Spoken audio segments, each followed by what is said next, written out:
निकलल बाटे बड़े शान से भोले बाबा का बारात। निकलल बाटे बड़े शान से भोले बाबा का बारात। आइल बा भक्तन के जीवन में शिवरात के रात।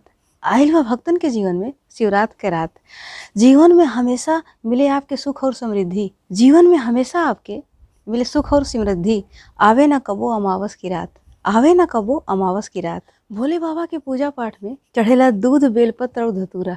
भोले बाबा के पूजा पाठ में चढ़ेला दूध बेलपत्र और धतूरा। शिवरात्रि पे हर केहू के हर मुराद होला पूरा। शिवरात्रि पे हर केहू के हर मुराद होला पूरा। शिव भक्तन के जीवन में हमेशा बनल रहे खुशी। शिव भक्तन के जीवन में हमेशा बनल रहे खुशी। जे उनकर नाम ले ले ओकर कोनो काम कैसे रही अधूरा। जे उनकर नाम ले ले उनकर कोनो काम कैसे रही अधूरा।